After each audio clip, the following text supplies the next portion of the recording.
안녕하세요, 모토플렉스 김경수입니다. 자, 최근에 이런 내용의 영상이 주목을 받고 있습니다. 중국 전기차 업체가 정부의 보조금을 노리고 엄청난 양의 전기차를 폐기했다는 거예요. 3주 전에 그 윈스턴 스테젤이라는 유튜버가 자신의 채널에 중국이 전기차를 그 들판에 버리고 있다, 이런 내용을 영상을 올립니다. 자, 그가 주장하는 건 살펴보면 중국 자동차 회사들이 정부 보조금을 노리고 그 전기차를 과잉 생산했다. 그래서 차량 공유나 렌터카 사업체를 설립하고 이 회사들의 차를 판 것처럼 꾸며서 보조금을 차지했다, 뭐 이런 내용입니다. 사실 뭐 이 사람의 주장입니다. 정확히 뭐 내용이 밝혀진 건 없어요. 그리고 이렇게 나온 차들은 사용되지 않고 이제 저렇게 방치되었으니까 배터리 화학물들이 제대로 관리될 리 없는 곳에서 환경 오염이 엄청나게 우려된다, 뭐 이런 내용입니다. 동일한 내용으로 이 같은 우려를 전달하는 국내 유튜버들도 등장했습니다. 그 해외에는 더 심했고요. 특히 이제 구글에 그 BYD 카 어벤던드 이렇게 치면 정말 많은 내용이 쏟아져요. 중국 자동차 산업은 망할 거다, 희망이 없어, 뭐 이런 결론으로 다 끝났습니다. 저도 이렇게 읽다 보면 왜 저 모양이야? 뭐 이렇게 생각이 들죠.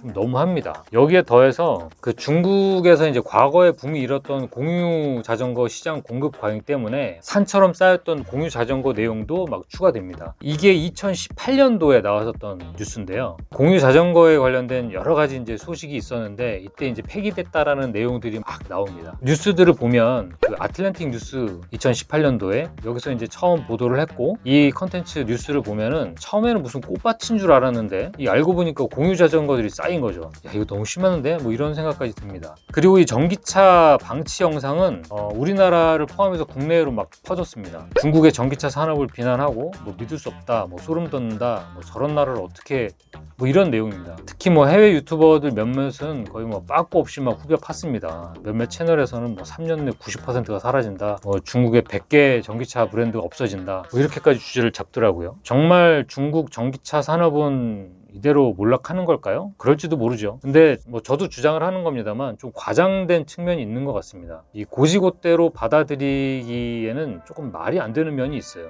이 윈스턴 스테젤이 자기 채널에 올린 영상의 상당수는 그 우고용이라는 중국의 사진작가가 예전에 남경과 항저우 지역의 전기차 주차구역을 드론으로 촬영한 것을 이제 처음 올린 게 시초였습니다. 이게 2년 전에, 정확히 보면 2020년 12월 15일 날 이분이 영상을 올렸어요. 그래서 저는 이 메시지 대신에 메신저를 한번 살펴봤습니다. 윈스턴 스테젤이라는 사람에 대해서요. 이 사람의 어떤 채널의 면면의 그 컨텐츠를 살펴보면 사실 여부를 떠나서 일단 중국을 향한 분노가 좀 가득합니다. 그리고 이 사람의 SNS 채널, 그러니까 뭐 페이스북이나 인스타그램, 마찬가지로 온통 중국에 관한 이야기입니다. 중국에 대한 혐오가 거의 대부분이고요. 그리고 윈스턴 스테젤과 같은 사업을 했고 또 같이 컨텐츠를 공유하는 라오 Y86이라는 사람이 있는데 이 사람은 더 광적인 인물입니다. 이 둘은 스스로 커뮤니스트 헌터스 뭐 이렇게 얘기해서 공산주의자 사냥꾼이라고 자처를 하고 있어요. 그리고 이분들은 좀 약간 극우 성향을 가지고 있는 분들이기 때문에 이 전반적으로 좀 약간 치우쳐져 있는 내용들이 좀 많습니다. 균형 있는 내용보다는요. 그렇지만 사실 이분들이 주장하는 건 뭐 자유니까 뭐 그렇다 쳐요. 그런데 저희는 이제 자동차에 관한 소식들을 정리하고 준비하는 사람들이니까 이 자동차에 관한 이야기하는 것들이 정말인가를 좀 보고 싶었습니다. 그래서 이 윈스턴 스테젤이 올린 이 영상들을 저희가 찬찬히 살펴봤어요. 자, 영상 속의 전기차들을 한번 살펴보면 대체로 상태가 양호합니다. 오히려 제가 볼 때는 저렇게 많은데도 불구하고 좀 관리가 어느 정도 된 것 같기도 하고, 주차도 대략 신경 써서 해놓은 것 같아요. 그러니까 약간 동선도 만들어 놓고. 그래서 제가 생각할 때는 그냥 냅다 방치한 건 아닌 것 같다라는 생각이 들고요. 그 다음에 영상에 등장하는 장소를 한번 유심히 살펴봤습니다. 제가 이 뒤에 있는 한자는 뭐 다 읽지는 못하지만 뭐 보면은 뭐 수레차도 있고요. 그 다음에 뭐 지킬 보라든가 검사할 검, 뭐 측정할 측, 뭐 헤아릴 측, 뭐 그리고 중심, 뭐 남경 이런 게 보여요. 그러니까 이게 보면 남경이라는 곳, 난징이라고 부르죠. 이 남경이라는 대도시에 어떤 자동차를 검사하기 위해서 차를 집합시켜 놓은 곳이 아닌가라는 생각이 들거든요. 그 앞서 말씀드린 것처럼 BYD의 전기차가 쌓여 있는 장소를 살짝 보여주고, 그 다음에 이렇게 전기차들이 막 쌓여 있는 그런 장소를 계속 보여줍니다. 마치 이런 것들이 다 전기차고 BYD에서 다 폐기한 것처럼 나오죠. 그래서 저는 사실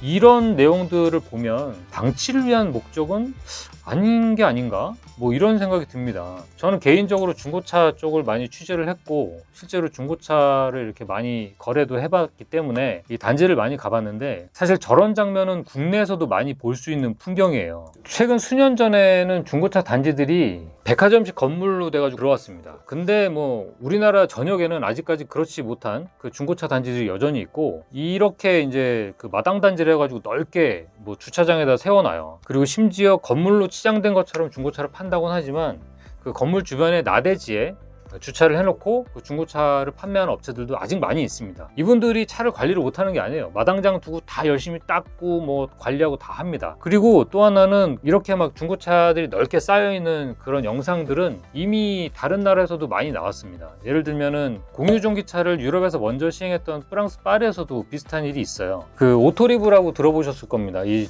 그 프랑스 파리에서 그 전기차로 이제 공유 사업을 먼저 했었던 그 업체인데, 근데 이런 차들도 이미 수십 년을 다 하거나 아니면 사업이 부분적으로 실패해서 차를 이렇게 집단적으로 폐기하는 사례들은 많이 있습니다. 제가 중국을 옹호할 것도 아니고 그냥 팩트를 보자라는 거예요. 그 윈스턴 스테젤이 올린 그 영상의 내용은 사실 알 수가 없다라는 겁니다. 그걸로 판단하기는 어렵다라는 거예요. 제가 드리는 말은 그냥 그 영상 속의 내용만 믿고 우리가 중국 차를 절대 사지 말아야지, 막 망할 거야, 뭐 이런 것처럼 그 사람의 주장을 넘어선 어떤 혐오에 빠지지 않아야 한다는 겁니다. 그냥 그저 차로 봐야 한다는 거죠. 중국 차들에 대한 뭐 성능이나 내구성, 디자인 이런 것들에 대해서 불만을 얘기한다? 얼마든지 오케이죠. 저도 사실 개인적으로 뭐 현장에서 중고차를 보거나 시승하거나 일례로 뭐 중환자동차 캠보 600 이거 우리나라에서도 되게 많이 팔렸었잖아요. 이거 시승했었던 기억은 사실 별로 좋지는 않았어요. 뭐 본드 냄새도 나고 승차감도 별로였고 제가 보는 기준으로서는 사실 그냥 뭐 수준 이하였습니다. 근데 그 차를 놓고 보는 거는 괜찮은데 사실 이번 경우는 그런 경우가 아니잖아요. 우리가 중국 전기차를 주목하는 이유는 사실 두려워서가 아니라 대비를 하는 거고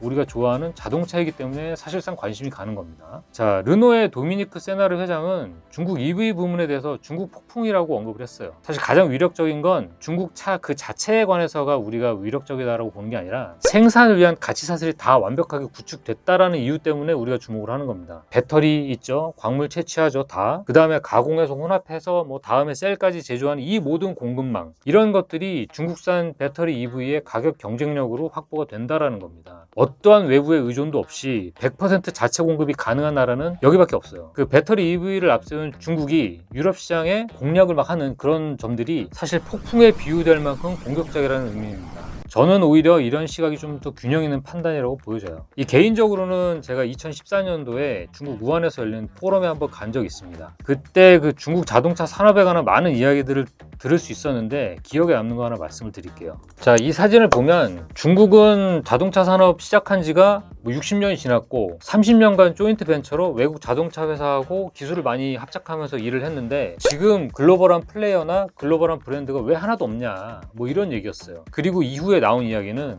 내연차 부문에 관해서는 우리 뒤진 거 인정하자, 그리고 전기차로 패러다임이 전환되는 시기가 오면 놓치지 말자, 뭐 이런 얘기였습니다. 그리고 나서 중국 공산국가답게 정부가 주도하는 전기차 전환이 정말 급속도로 시작됐습니다. 심지어는 중국에서 전기차 그 보조금을 어느 정도로 풀었냐면 미국에 5배 이상 풀었어요. 그러니 많은 사업과 시도가 뭐 실패하거나 성공하겠죠. 제가 생각할 땐 공유 전기차 사업도 마찬가지. 그러니까 시도 중의 일부, 예기치 못한 실패 중에 하나였을 거라고 봐요. 분명히 실패했다라는 점은 좀 주목할 만하지만 그들의 노력을 전체적으로 산업 자체로 폄하하는 건 사실 좀 말이 안 된다고 생각합니다. 그리고 이제 중국이 저렴한 가격을 무기로 이제 동남아로 막 들어가잖아요.